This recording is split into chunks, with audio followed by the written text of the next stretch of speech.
Mwahaha. Mwahaha. Oh, sorry.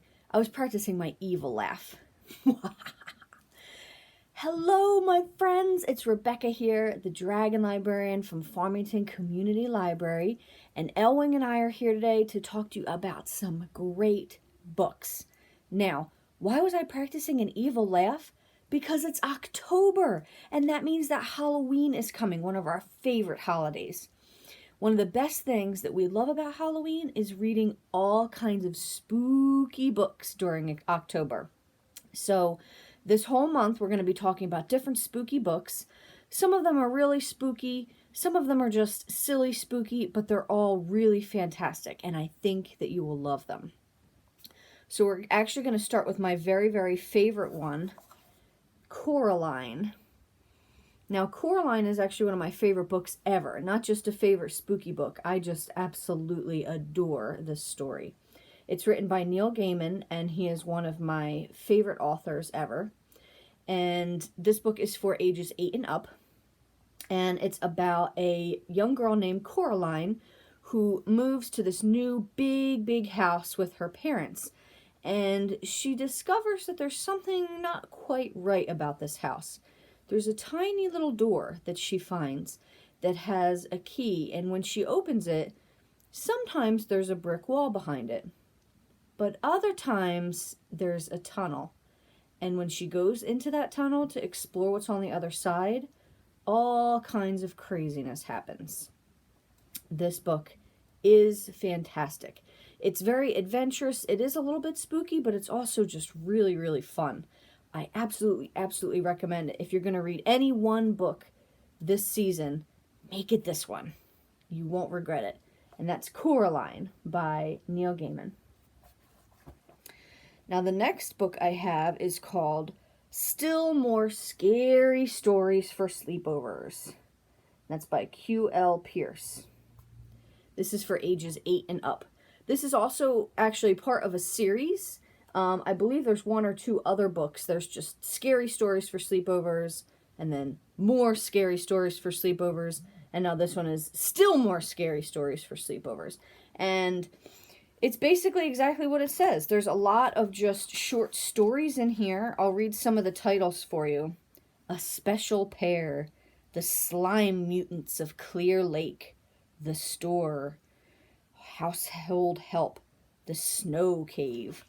And they all have different pictures that go with them. The stories are not very long. They're maybe only 10 pages each. So this is a really good book if you want to pick it up and not have to sit down and read it all at once. You can read one story a day or one story even a week. You can mix and match which stories you want to read. You don't even have to read them all. But this is a really fun and spooky book. All 3 of them are really fantastic. So if you're looking for something to give you chills this season, you might want to check one of these out. Okay, and last but not least, we've got City of Ghosts by Victoria Schwab. City of Ghosts. Victoria Schwab is another author that I absolutely love. Everything she's written, I think, is just pure gold. And this is for ages 9 and up, this book. It's a part of a series. This is the very first one. I believe the second one is called Tunnel of Bones, and the third one has not come out yet, but it should be out soon.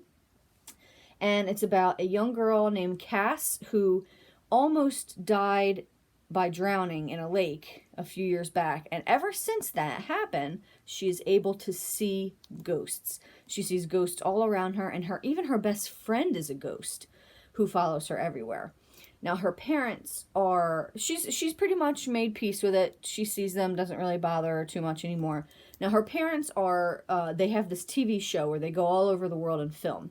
So they go to film in Edinburgh, Scotland, and that just happens to be one of the most haunted cities in the world. I didn't know that. Did you know that? Oh, well.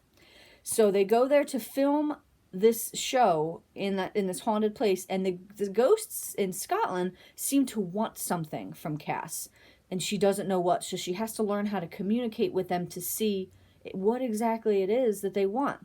This book is so exciting and adventurous. It's a little bit spooky, but it's more just like ghosts and things like that. It's not a very scary book, I would say.